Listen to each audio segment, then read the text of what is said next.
Psychology in Seattle. So, Berto, I have an email from a listener, anonymous listener, who wants to know if he is bigoted. The subject line, he said, "Am I bigoted?" Am I a bigot? Okay. I thought we would read his email and respond to it. What do you say? That sounds intriguing. Let's do it. This is the Psychology in Seattle podcast. I'm your host, Dr. Kirk Honda. I'm a therapist and a professor.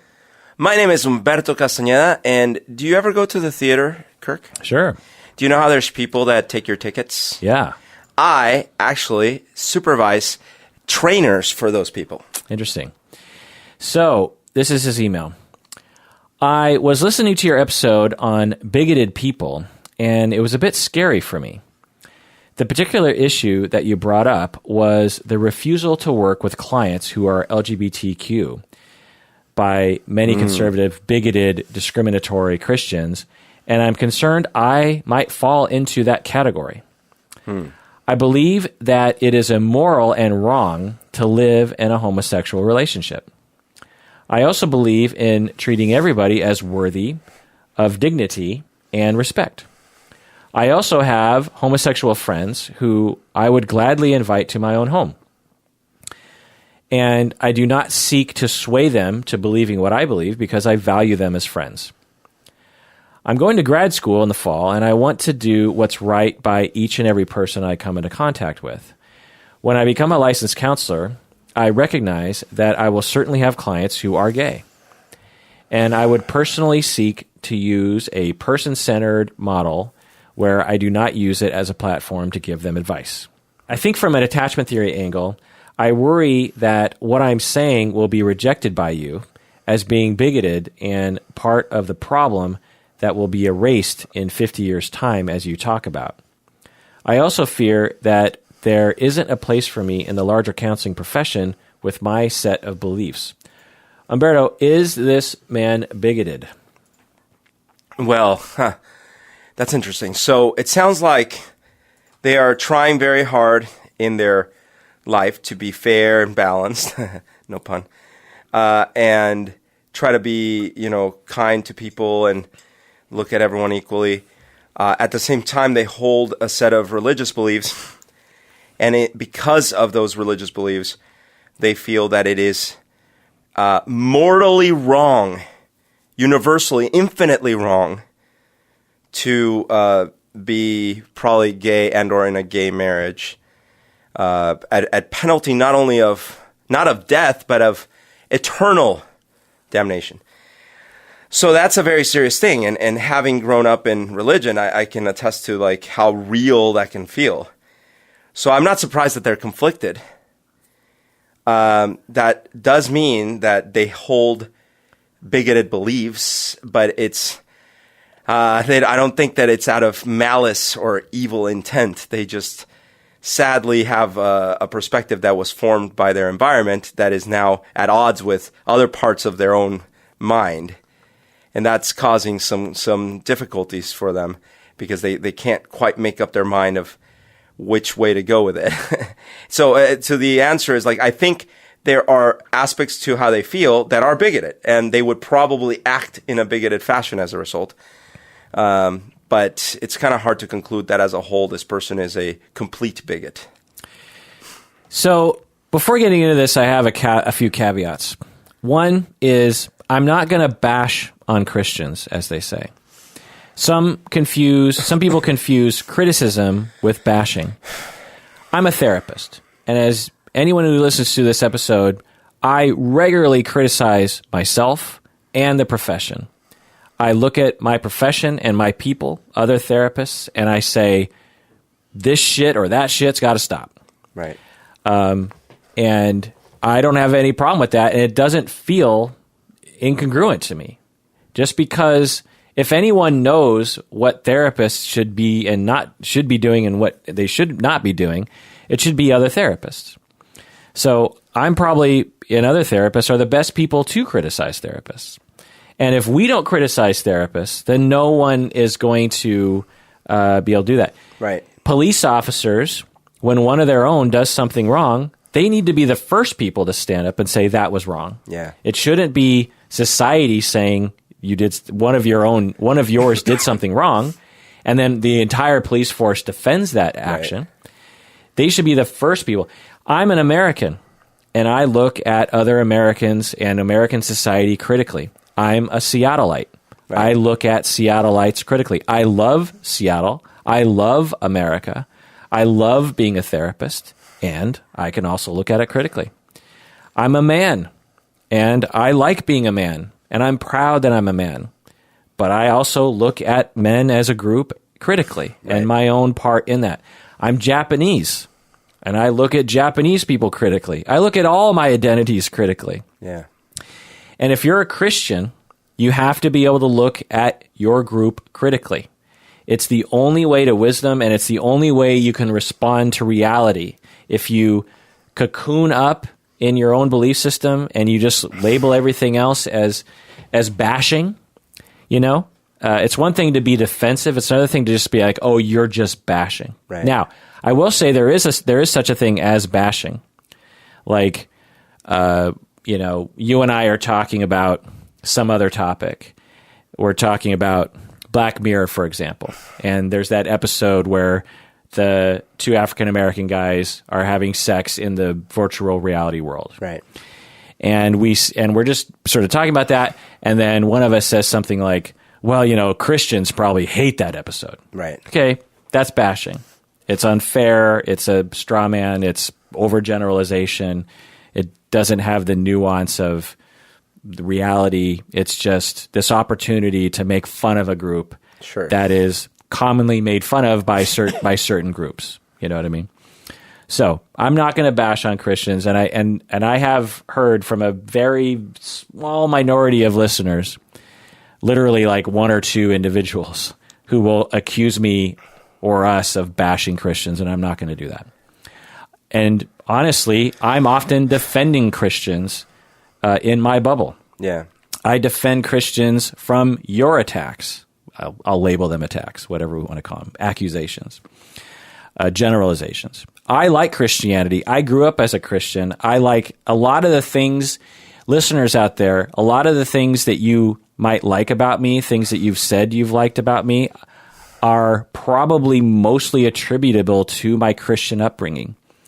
Compassion, love, charity, generosity, forgiveness, nonviolence, a higher meaning of life to serve other human beings and to serve the earth. These are things that were instilled in me in, Christian church camp when I was 6 years old, around a campfire reading the Bible. That's how it was interpreted to me. That was my Issaquah version of, Protestant Christianity, which was a very loving forgiveness sort of thing. And I don't remember people talking about gay people. I don't remember people talking about evil, really. Yeah, the problem is that there are many different experiences of religion. That's right. And a great majority of them include explicit understanding that some things are punishable by eternal damnation.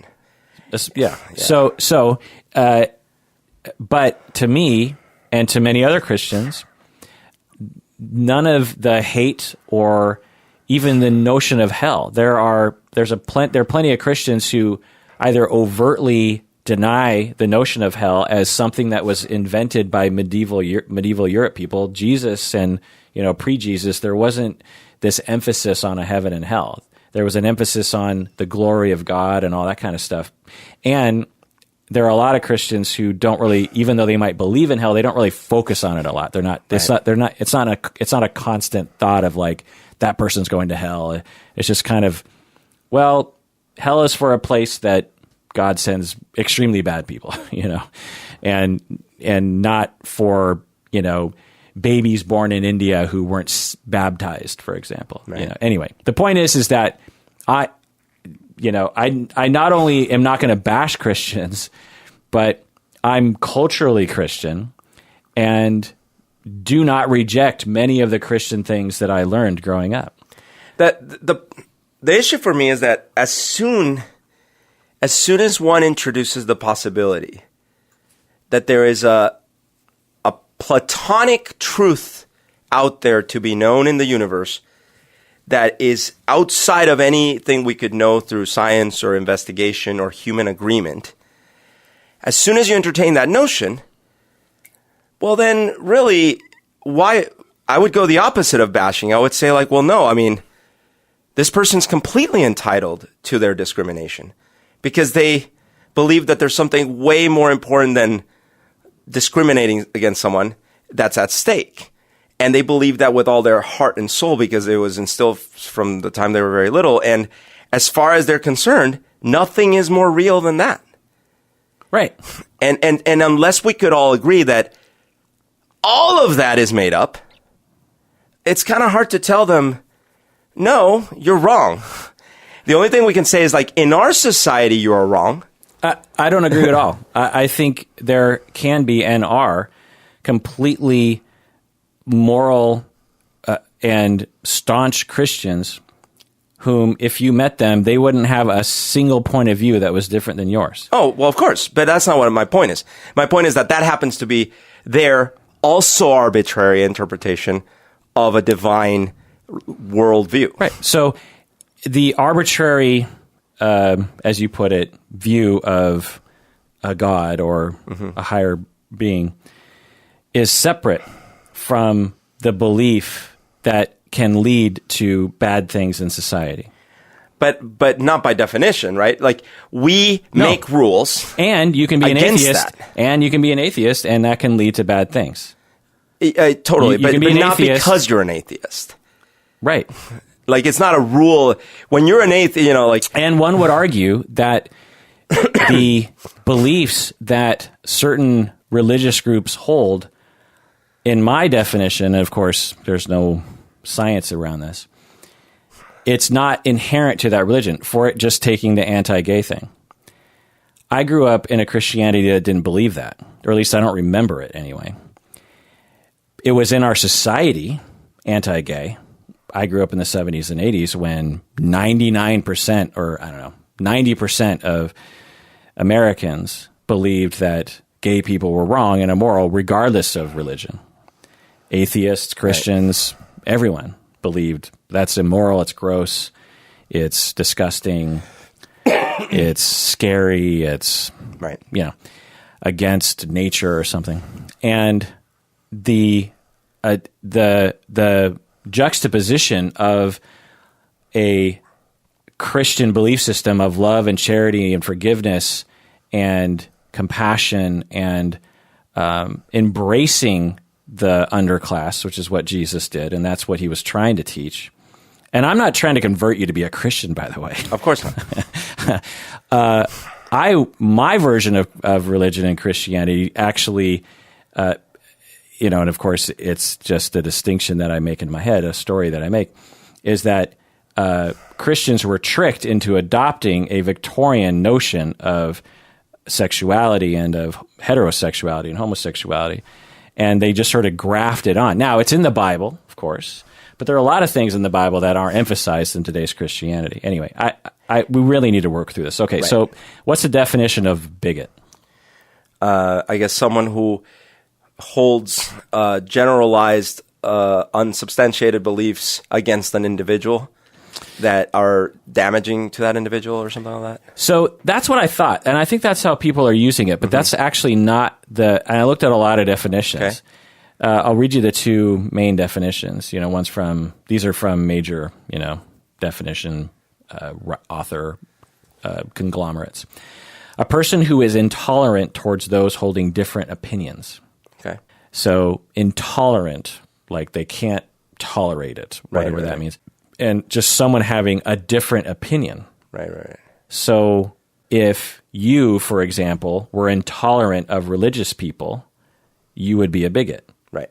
Because they have a different opinion of the world, and you're intolerant of that position. So that's a pretty general... Yeah, I would say I'm definitely bigoted towards religion and religious people. According to that definition? Or according to that definition. Another definition, which I think is more gets to the way people use it, is a person who is obstinately and intolerantly devoted to his or her own opinions and prejudices. So this brings in it, it's still talking about intolerance, but it's devoted, which is another interesting word, and also prejudice, Right. which is something that all of us can agree is, generally speaking, associated with bad things. Of course, we have prejudices about all sorts of things that are probably benign and actually good, but usually when we're using that word, we're like, you're prejudging in an inaccurate way. Yeah. So this gets at more of that kind of thing. So gay Christians hold the opinion that they are not going to hell, by the way. The gay Christians I know, I'll say. Right, because, everyone will conveniently slot themselves in the best possible slot. They're Christians and they're gay, and they and love so, their God and they love Jesus and they're gay. So we all rationalize our existence to if that's how you want to narrativize. But it is, right? Because someone could say, well, so do you rationalize? All the time, of course. What do you rationalize? I think that was the right move for me to make because if I hadn't, there might have been other negative consequences. Well, do you rationalize your atheistic point of view? Oh, of course, yeah, all the time. So it's just a rationalization. Yes. It's an arbitrary rationalization. Absolutely. Okay, it's a weird word to use. Well, no, I'm using intellect or brain power to come up with some opinion about the world. Okay. And I think the same thing is true for Christians that are gay. And they decide that in spite of what other Christians might say or what they might read in one passage or another or whatever, they don't care as far as they're concerned. It's fine. Yeah. And because it's all arbitrary, the only real fine thing is whatever the current cultural norms are. Agreed. Sadly, but agreed. Agreed. The reality of the universe. And to Christians, what they would say is that, and a lot of religious groups would say that there's a truth, a wisdom within us that a higher power guides, but doesn't directly tell us on high. There's not like a billboard in the sky that says, do this, do that. But that through examining the texts and examining human experience, one can approximate best as you can, given your own life circumstances in your society, the intention of the universe or God. Now, that I'm not saying that's the way I see things, but that's what they would say. Just like your opinion, man. It's true. Of course, it's opinion, and that's what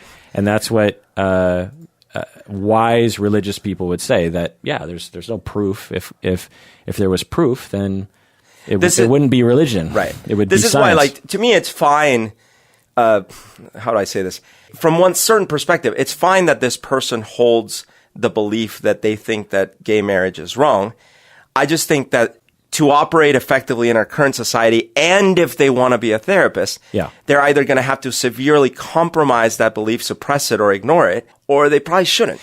So my point is that gay Christians, in terms of the definition of bigotry, which we're still talking about here, we have gay Christians hold the opinion that they are not going to hell. Some other Christians believe they are going to hell. Each group might be intolerant of the other group and therefore labeled by the opposing group as bigoted against the other group. Right. So I just trying to define, because this question was, am I a bigot? Am I bigoted? So we have to look at the definition. Is he intolerant of other people's beliefs? Can other people have differing opinions, and is he okay with that? He seems like he's saying yes. He doesn't seem intolerant of it.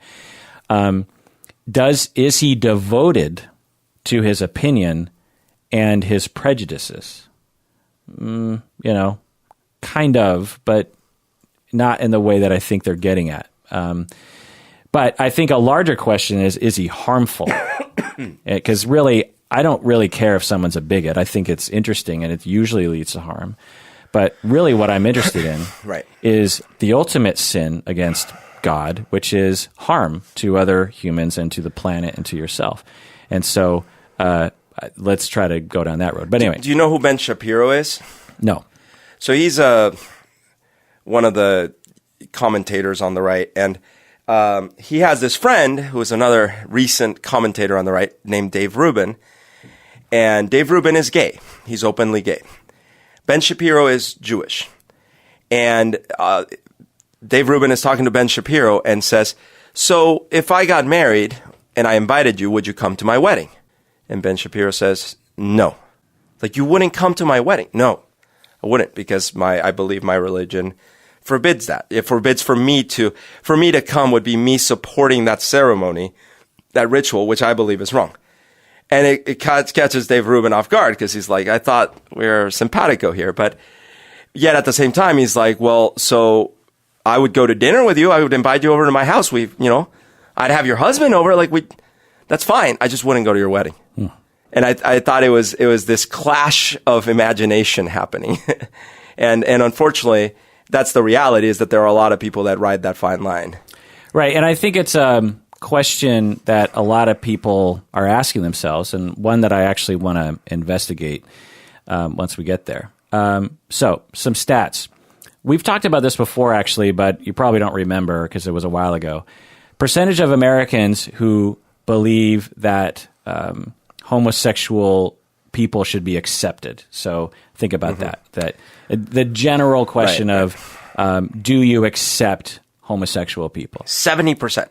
Of Americans? Yeah. It's less than that, 62%. All right, but ballpark. Pretty close, yeah. So it's broken out by different religions and different sects within Christianity. So we have mainline Protestants, which are, sort of or mainstream, I guess would be a way to put it, Protestants. And this includes all sorts of denominations, and that probably includes the denomination I grew up in. Yeah. You have evangelical Protestants. You have Mormons. You have Catholics. You have Muslims, Jehovah's Witness, Jewish, and Buddhist. So mainline or mainstream Protestants, what percentage believe that homosexuality should be accepted? 65%. Almost perfect, 66. Yeah. So why do you think that was more than the average? Oh, because, from my own life experience, my mom's had to leave churches that were bigoted towards, using the word, towards gay people because she didn't like it. But she found less of that among, say, Lutheran or Episcopalian, but not entirely, because one church she also had to leave was Lutheran. But anyways, I just found that the Lutheran... But who do you think is below the average? What group do you think is below? Probably Catholics and... Catholics are reborn Christians, like fundamentalist reborn Christians. Evangelicals. So you're right about evangelicals. You're wrong about Catholics. Catholics are even more at 70%. Oh, okay. So, but evangelicals are lower than the average. What percentage do you think? Evangelicals maybe 40%. Close, 36. Okay. Pretty low. That's very low compared to the average. Very low. Like half, and it makes sense, because they try to go more by the word rather than the intent or something. One would argue they don't actually go by the word. They focus on particular things that are more traditional and conservative. Well, yeah, just like my experience with them is they're obsessed about literal interpretations of everything, including the ark and everything else. And one could argue that the mainstream Protestants are literal in the same amount by focusing on the love and charity that Jesus, talked about. Sodom, the name sodomy comes from Sodom. Yeah, there are clear passages in the... Now, historians will say that I won't get into that. Yeah. Mormons percentage. Oh, right. They don't like them very much, I thought. 50%. Oh, you're very close, 45%. Muslim. Oh, 10%. Also 45%. Oh, that's surprising. Muslim Americans. Oh, that's true. These are Americans living next door. Fair enough. Jehovah's Witness. 50%. 16. Oh my God. Yeah, if you want to get oh wow. If you want to get extremely conservative. Yeah, I guess you're right. Yeah. Jehovah's Witnesses are have you ever heard of... that's the thing, is I'm surprised because my cousin's grandparents, so they were his mom's parents, so they're not my direct grandparents.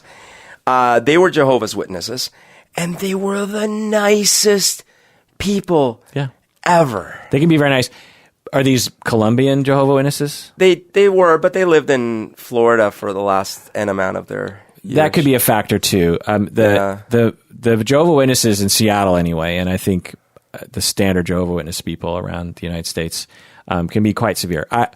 Some people equate them to a full-on cult, where it's like hard to get out of. I see.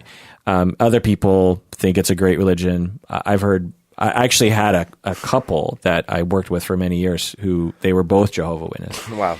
And it was a very interesting treatment time. Anyway, Jewish percentage. 70%. 81. 81, okay. Buddhist. 100, no, 90%. Close, 88. Oh, wow. Pretty good at this game. Of those who believe homosexuality should be accepted, what percentage of those people who believe homosexuality should be accepted believe in God? Of the ones that believe that homosexuality should be accepted, well, since most people believe that homosexuality should be accepted, and most people are religious, then I'm going to say 70%. Close, 82. So you're right. Most people believe that homosexuality should be accepted. Right. Most people believe in a God, certainly, whether they go to church or not. Right. And therefore, most people who believe that homosexuality should be accepted also believe in God. Right. Those things go more hand in hand than atheism, in terms of the stat. I am curious about atheists. If we asked atheists, I'm wondering if biases carry over into their atheism the same way. Oh, absolutely. Well, I'm wondering about those stats because they didn't have it in this study, which I thought was weird. It's like, why wouldn't you actually? Because certainly you wouldn't feel that it's wrong. You would just probably feel like, I don't like it. That's icky or that's gross or something. No. There are atheists who full on believe that homosexuality is wrong in the same way. Based on what? Based on the same stupid reasoning that anybody would. That it feels wrong. Well, to they just them. haven't thought about it, I guess. Yeah, well, it's like whatever. But that I think for you associate the notion of anti-gay with religion, and certainly it is associated with that. But it is also very much associated with culture and the way we're taught things. Like Muslims in America are more likely to accept gay people than Muslims in another place.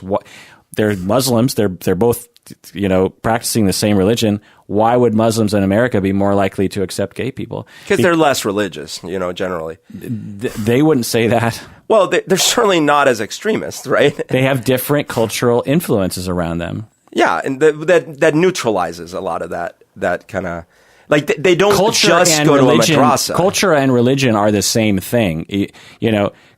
Religion does. You don't have a culture and then religion separate from that. But we're talking about integrated. in other countries. First of all, girls can't go to school, and the boys only study the Quran. Right. That's very different than in America. Boys and girls going to school, seeing all these other information, So Muslims in America would, generally speaking, and I've talked to them, would not look at those Muslims and say they're more Muslim than me. Well, I know because everyone's got arbitrary interpretations, but but technically speaking, they're way more Muslim than they are, right?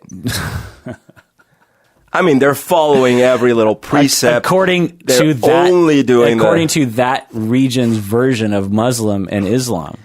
Which invented it. I'm just saying, if you invent a thing, you should be the judge of what's closest to it. I hope people out there can understand what I'm trying to get at, because I don't have time to go into it. All right. Anyway.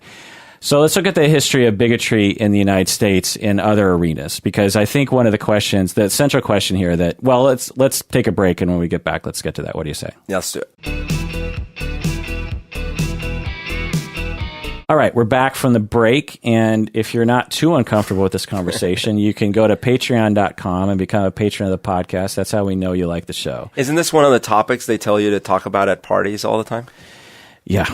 It's one of the three. It is. Okay, so let's look at big. So I think one of the central questions that this guy is asking is so I'm going to become a therapist. I'm going to become a counselor. And I believe, according to his words, that being homosexual is immoral, is what he said. It's immoral and wrong. That's his words. And is that okay? Am I okay? And I think he was actually a very rare individual who actually emails me about this, who was legitimately asking me in an open-minded way, is it okay if I become a counselor? Should I not become a counselor? But I think that this happens all the time, right? Like people will think that having adultery is immoral, and yet they become a counselor, or they might think that robbing people is immoral, and yet they become a counselor. And people they counsel might be thieves or adulterers.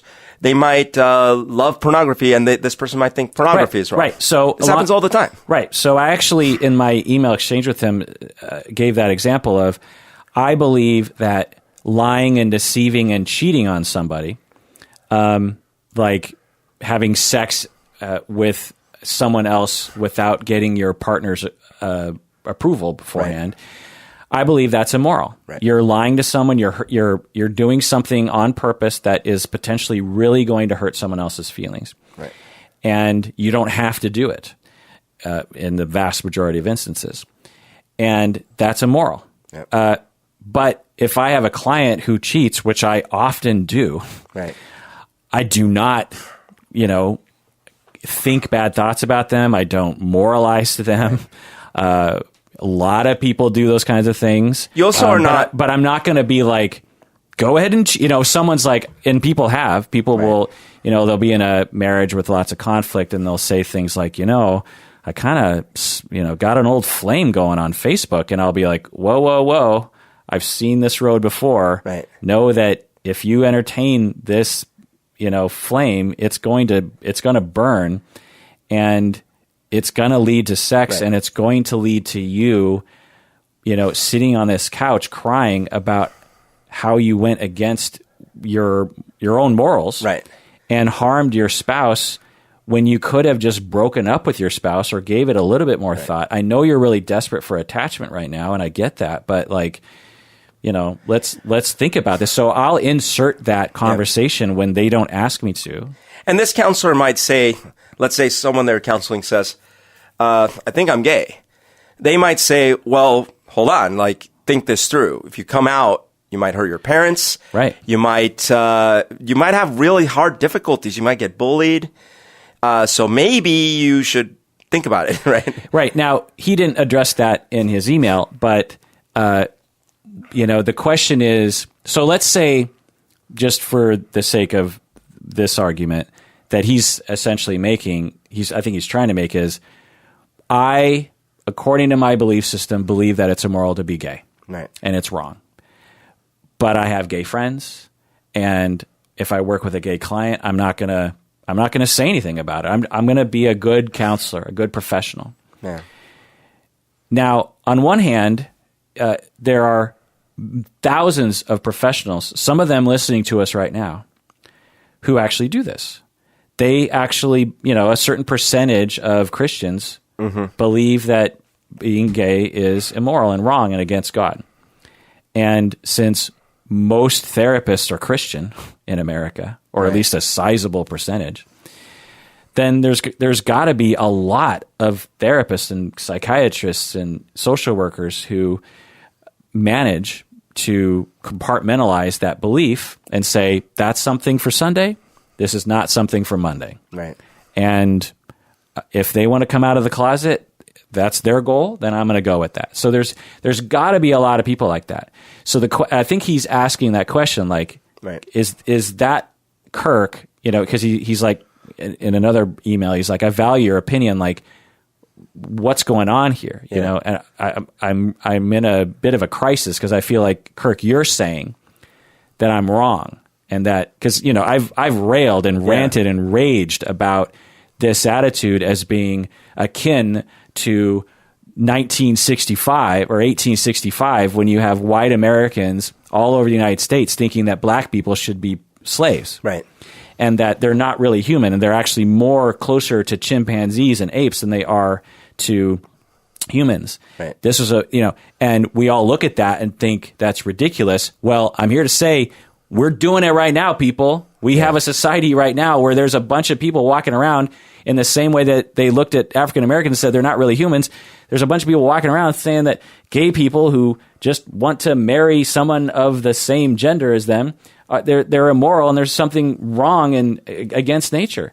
And, we're living it. And in 50 years, they're going to look back at us and there'll be, there's going to be some history teacher that's going to be teaching a bunch of third graders and it'll be like, so in 2019, there was a sizable percentage of people in the United States who believed that gay people were immoral and wrong. And the kids are going to go, what? They're going to be like, that's crazy talk. Yeah. Because, of course, we are going to eventually eradicate, at least from the vast majority of our society, this notion. So the question is, can you do this? And so let me talk about some of the things that have happened in history. So throughout the 20th century, as more and more Asian Americans started to emigrate, Asian people started to emigrate to the United States and have children and give birth to what we might call Asian Americans, Japanese Americans, including my family. Most white Americans believed some version of the notion that Asians and Asian Americans were devious, that they were, evil on some level. They talk in their own language by themselves. Right. What are they saying? They're out to get you. They have kind of an evil look. They live in the evil side of town. What is that food? Okay. So you are a housewife in 1941 in the Los Angeles area, and you have this belief. You're walking around and you're like, oh yeah. But you never share it. You never say anything. Right. You never harm. You don't even have contact with Asian Americans. And if you did, you're polite. Right. But in your head, they're a bunch of devious bastards. Is this harmless? Berto. No, certainly not in the long run, and potentially not in the short run.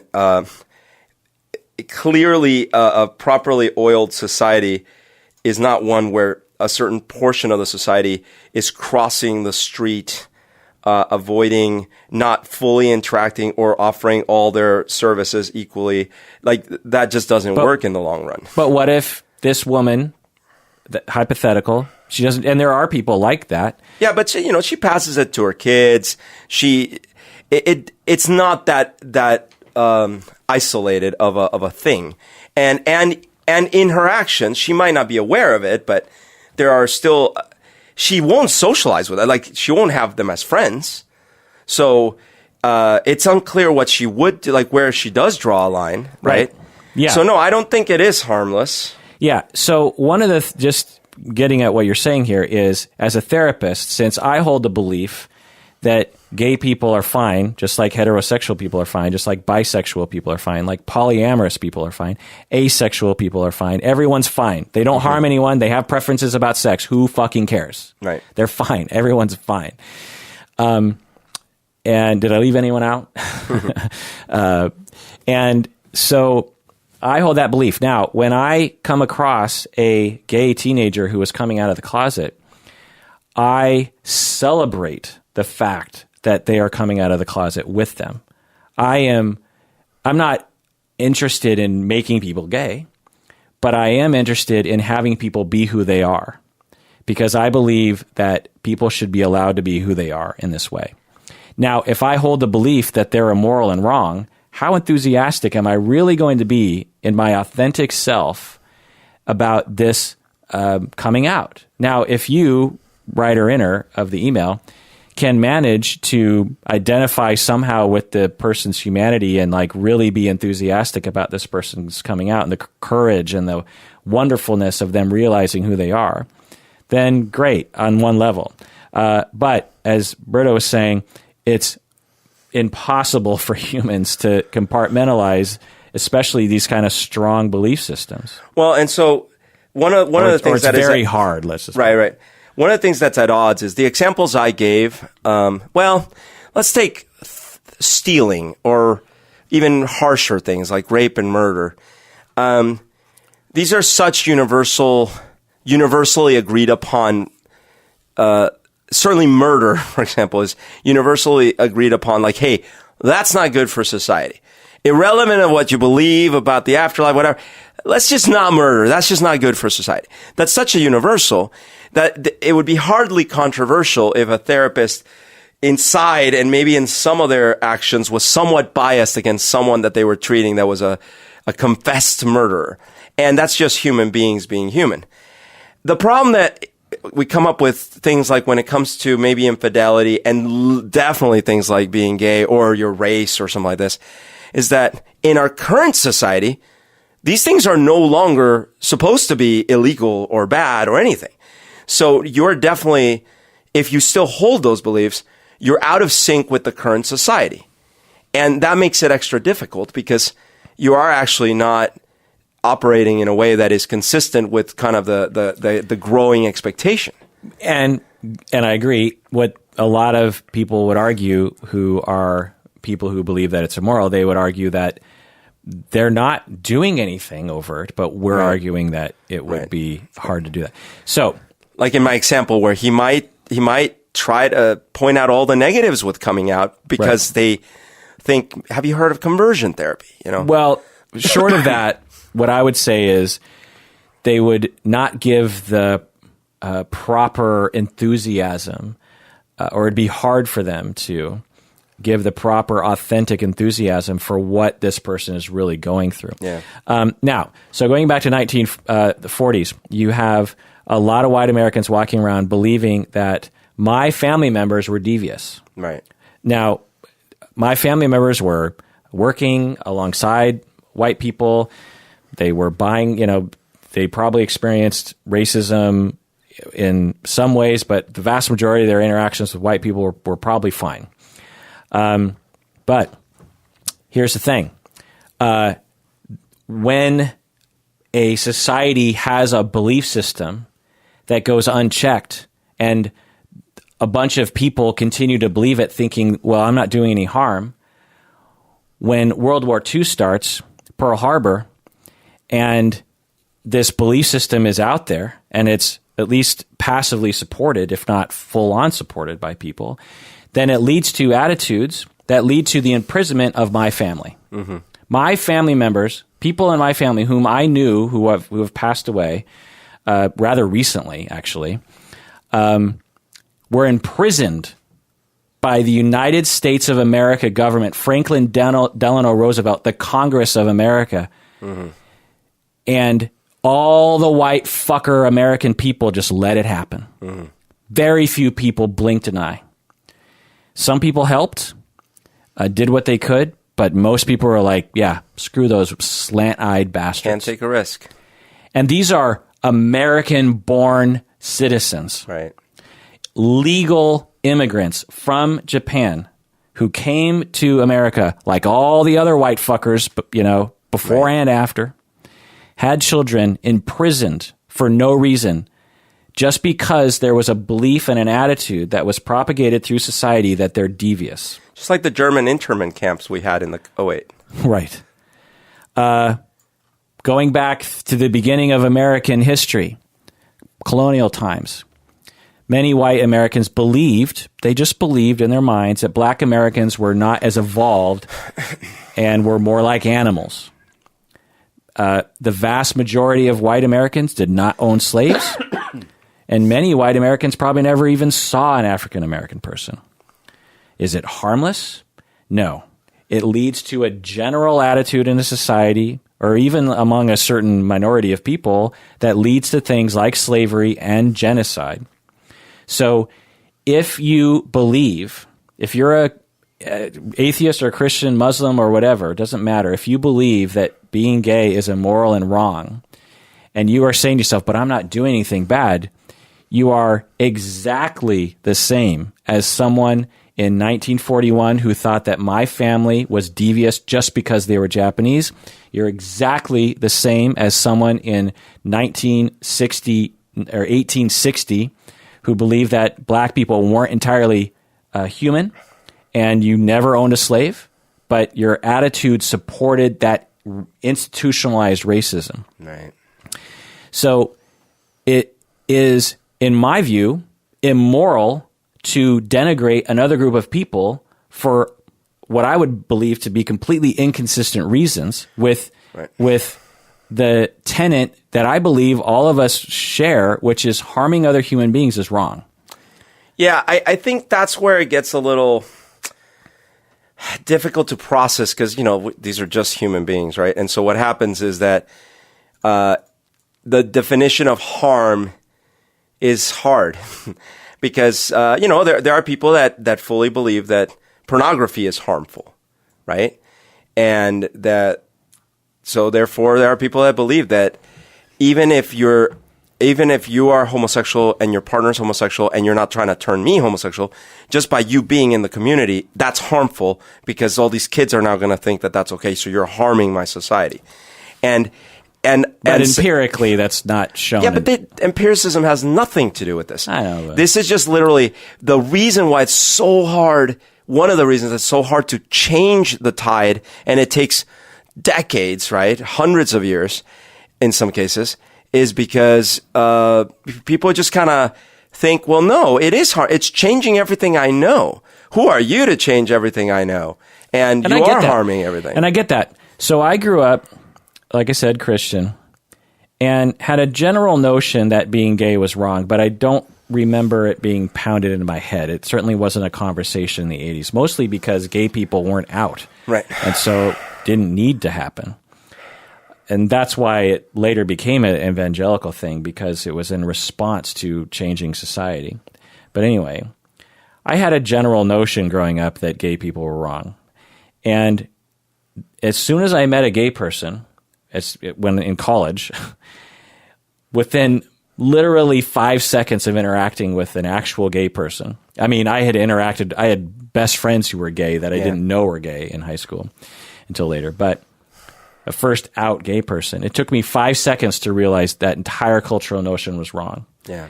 I was like, oh, yeah, they're just people. They like men. Who cares? Women who like other women. Who care? Like, it doesn't take much. So my thing there is that I have faith, if you will, that people's minds can be changed, and people's minds have changed over the past 20 years. Absolutely. And I think if we communicate effectively to them and we don't just call them a bigot on Twitter, maybe we can actually change their minds. So I pointed to slavery. I pointed to imprisoning my family. Now let's look at right now.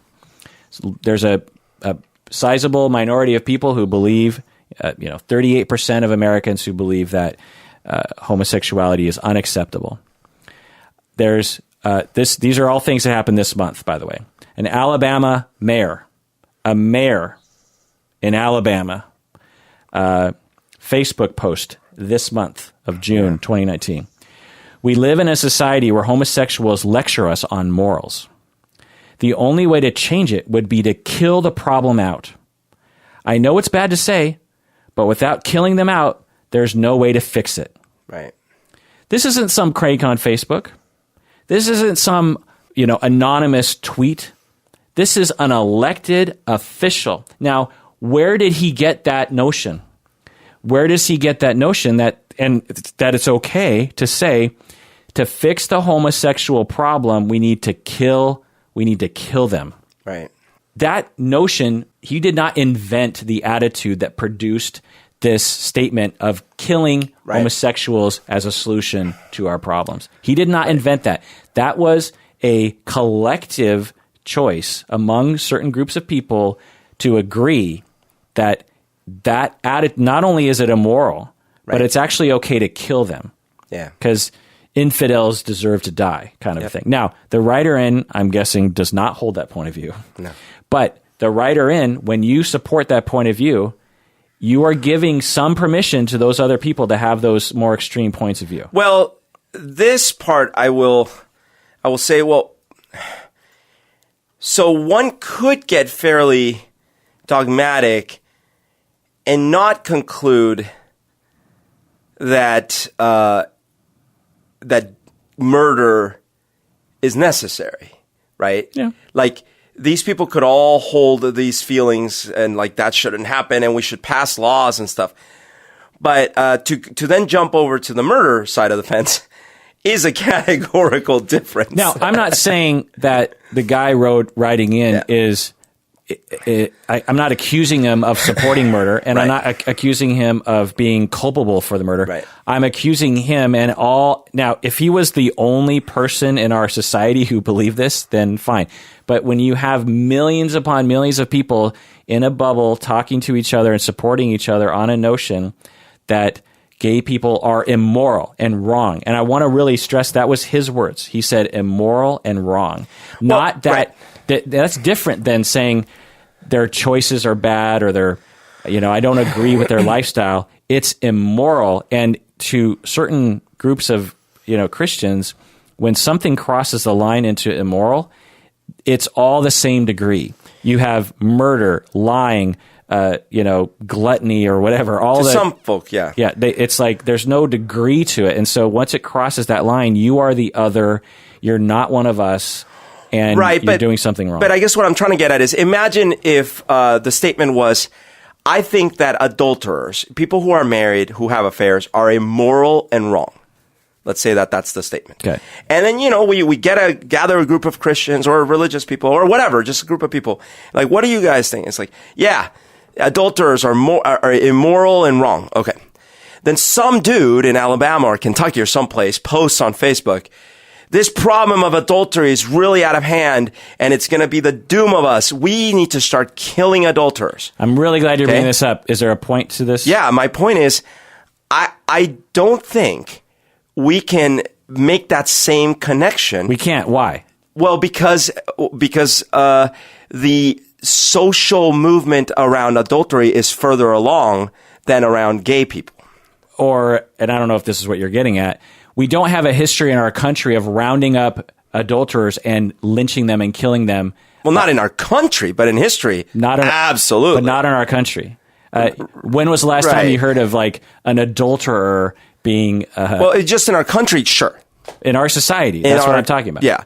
But that's what I'm saying, that it's further along. It's further along. That's what you're getting at. What we do have in our society happening right now are people and an almost institutionalized system of murder, hate crimes against LGBTQ people. So, when you support ideas that are saying they're immoral and wrong, and surely all the hate crimes are motivated by that attitude, you are in kind of supporting it. Now, let me get to some other examples. It's Pride Month, by the way, June. Yeah. And we're in the beginning of the Pride Month, and so, or at least at the time of recording this, Detroit, a man killed 2 gay men and a trans woman because they were gay and trans in Detroit. Atlanta, a man was killed. A man killed a gay man. So, and these are the ones that we can identify that I could find in the news. Mm-hmm. There's probably many, many more. This isn't the Middle East. Right. We're not in some backwoods, super traditional society. This is the United States of America. This is Detroit. This is Atlanta. Now,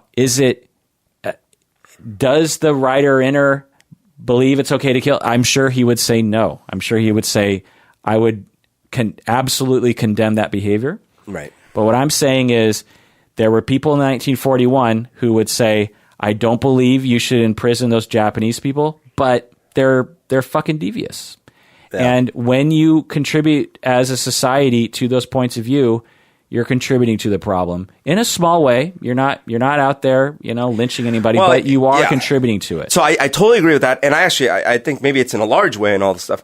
I guess I'm making more a point from the side of how to change and acknowledging how difficult it is for a brain to change their perspective.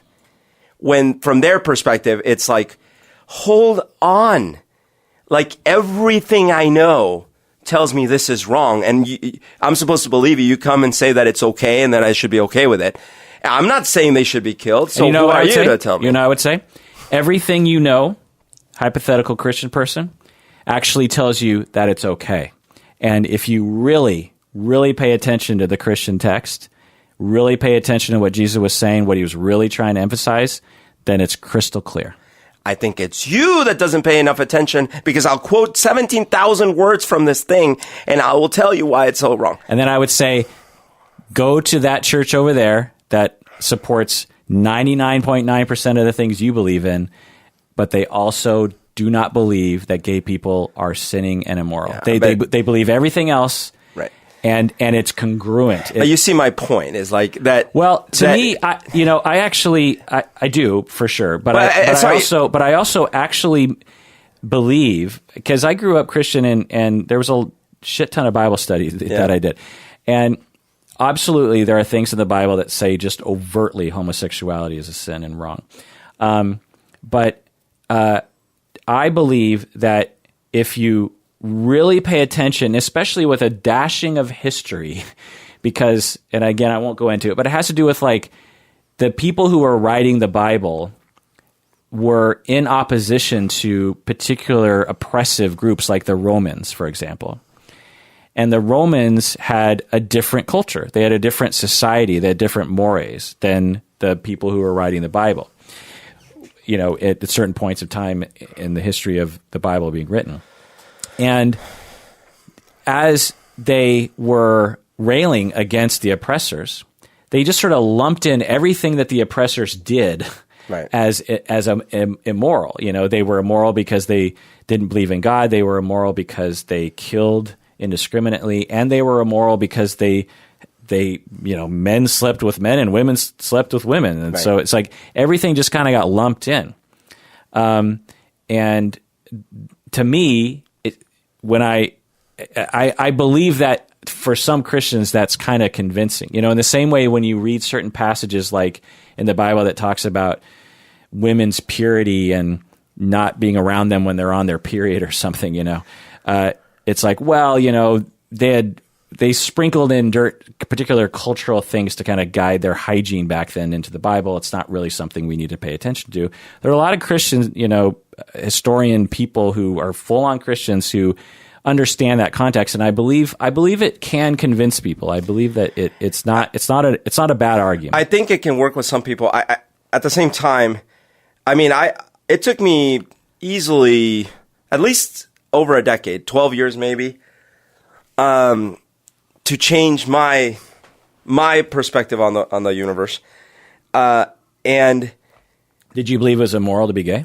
Oh, well, certainly, but when did you break? When did you break? Oh, that one that was easier to break. What happened was I was having this debate in my church youth group. We were having an actual debate about various religious topics. One of them was Columbia? about in Tacoma. One of them was about homosexuality. And I loved in debates to play both sides. And so I started defending, homosexuality is wrong. Here's why, blah, blah, blah, blah, blah. But then just for shits and giggles, I switched to the other side. And my argument, which no one, I think, quite understood, but my argument was like, hey, dogs do it. That was my main argument. And I used it kind of as a tongue-in-cheek sort of argument, but then I started thinking about it. I'm like, that's true. Why am I saying that this is not natural if dogs do it? And then that kind of got me down the road of like, I guess maybe it's just all right. But it took me years to stop thinking of it negatively, And I had known kids in my grade school that it turned out were gay, and we thought at the time were gay. But we always made fun of my teacher. One of our teachers was probably gay. And we always made fun of him because he talked funny, and then he would always kind of be asking this one dude in our class, was kind of like the better looking dude, to always do this and do that. And so we were always making fun of it. And yeah, in Colombia, man, rampant homophobia, rampant, vicious, rampant. So it took me a long time to break from that. But I'm also saying that for someone who believes that this is about not just life and death, but about eternal life, dude, that's not an easy conversation. That's about everything they believe is way more important than anything, right? That's why it's so hard to have these conversations about the environment with some of these folk. Because to them, this world is transitory anyways. It's not even supposed to last. We're supposed to be in the end days. So you tell me the world is ending. It's like, yeah, I told you. It's called Armageddon, baby. But all you got to do is believe, and and this is what makes it difficult. So when you say things like, well, technically the Bible was edited by these and that and the other ones, they'll say, well, that's what you believe, but I believe it's the Word of God, inerrant and blah, blah, blah, and therefore, sorry. And it's hard. It's a hard conversation. Yeah. But I don't give up hope because the evidence is that, look, we have progressed in the last 100 years. They have changed their mind. Yeah. For one reason or another. Yeah. Sometimes it took marches, deaths, crazy. Well, what it often took, in my estimation, was a very slow progression and courage for gay people and LGBTQ people to come out and say, I am that person you think is super immoral and weird, and I want you to experience me and realize I am just a regular human being, and there's no threat to me. And, things like Ellen helped. Things like Will and Grace. Yeah, Ellen, comes out and is just like, I'm just I'm a sly, funny person that's charming, and there's nothing to be afraid of. And yeah, I am married to a woman. Big whoop. Right. By the way, random side topic.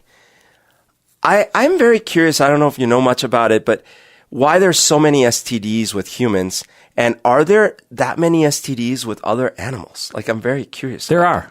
But the difference is, from what I understand, which I could be completely bastardizing, is that humans are much more, there's much more of us interacting with each other much more often across larger period. There are STIs among, say, chimps. Yeah. Like AIDS. They have things in pockets, but they don't propagate as much. That's fair. Well, because that's one of the sad parts of this whole story is that AIDS set this conversation back hard. I mean, in some ways it propelled it forward, but it became very easy to say, you see? God's punishing. You see? Yeah.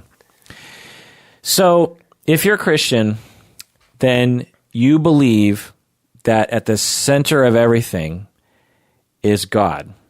And at the center of that is love. Every Christian understands that. The Christian God is not a vengeful, angry God. Jesus was love.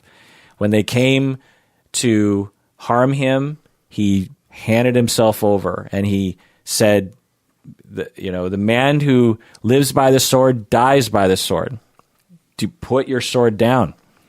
So why in the world would a loving, perfect God make 5 to 10, 15% of the population inherently wrong and immoral? Why would that happen? The other question I ask you, if you're Christian and you believe that it's immoral, you're one of the minority of Christians who actually believes it's immoral. I ask you this, what harm comes from being gay, really? Now, you might have some propaganda. I doubt if you're listening to this podcast you have it, but just to dispel some of the common ones are gay people raise children just as effectively and with just, they're just fine. The kids are just fine. They don't do the other bad things that you might think. So now what a lot of, I think, people think about us liberals, Berto, is we're like, well, you just believe that everyone's fine and everyone should get away with everything and there's no boundaries, and we've already talked about them. But again, just to be very clear, there are many things that are sinful and immoral: murder, theft, assault, rape, sexual abuse, lying, judging other people unfairly, not listening to others when they need to be heard, not helping others when they need to be helped, not feeding those who need to be fed, not housing those who need houses. Being attracted to people of the same gender has nothing to do. It's logically completely separate from rape, assault, not housing someone, not feeding someone who is hungry. Being attracted to someone of the same gender is categorically different, and I hope people can see that. It's time to move forward, and it's time to not be stuck in the history of bigotry and marginalization.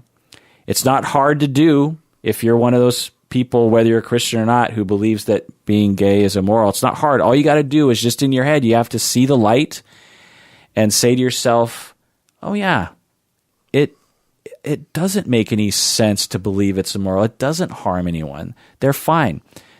Murder, assault, sexual abuse, pollution, theft, embezzlement. These are intimidation. These are bad things.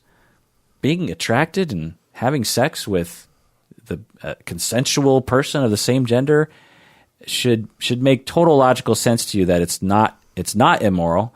In fact, it's just as moral as a heterosexual relationship, and it's not wrong.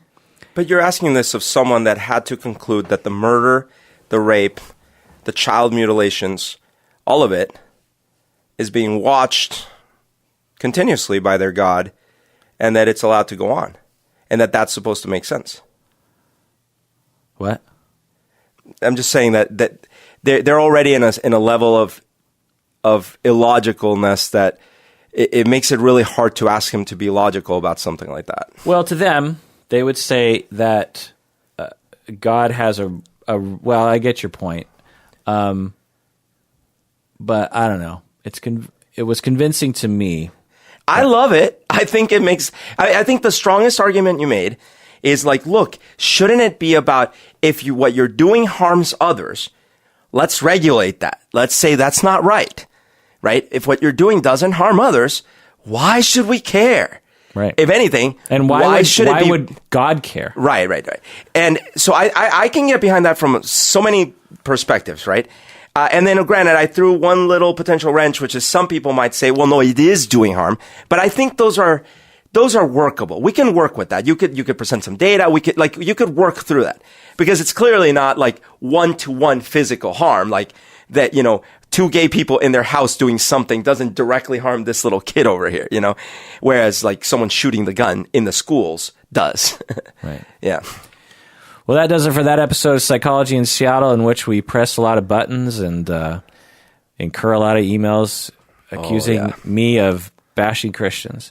There's nothing wrong with having an errant belief system you've internalized. There is something wrong with being exposed to the world and having so many opportunities to change your mind and to deny it. You all deserve to deny your harmful teachings growing up. Those with eyes see. Because you deserve it.